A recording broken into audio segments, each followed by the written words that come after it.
Andafy. Teny kely ho an'ilay gasy vao tonga. Ny fiainana eto andafy ange ka tsy mongamonga.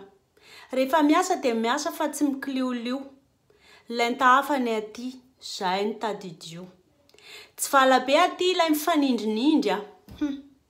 Ajanony any vato ilay resaka tsindry. Ve iksa ve dozy aty izany tsy miteny.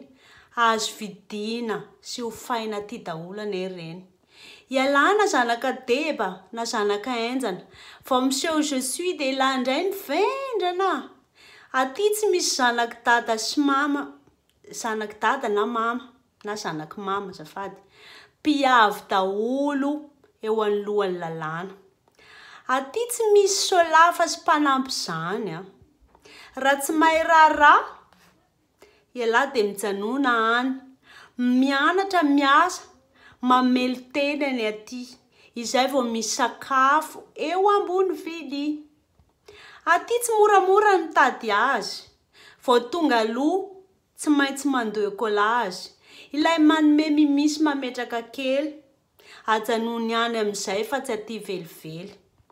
Dia lazao daholo koa ny any an-tanàna hoe ny vola tsy aty tsy tovozina patsakana. Fa mifofotra tsemboka miasa la miary. Izay vao mahazo la euro vola be rariary. Ka izao. Raha vao hiainga lahy dia aza manantena hoe hisy avy hatrany trano, vary sy hena. Hoe tonga dia hiaina sy lamina be. Toy ilay any andafy hita amin'ny tele. Ny taratasy tsy asiana resaka aloha. Iny koa dia adisaina mbola mamaky loha. Ny fiainana aty tsy misy afa-tsy rotoroto. Tsy ho an'ny kamo be tenda fa ho an'ny mazoto.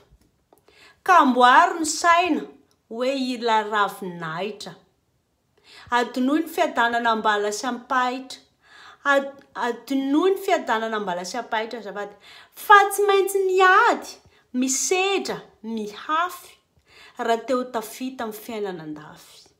Rose gasy. Misaotra betsaka hatrany ianao izay manaraka ny clin d'œil de filana dia mankasitraka hatrany any Rose gasy.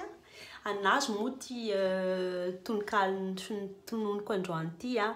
Dia azadino ny mizara, mipartager, ny s'abonner. Dia afatra kely moa iny. Misy marina, misy tsy marina. Izay mahasoa anao live. Dia mirary soa, veloma.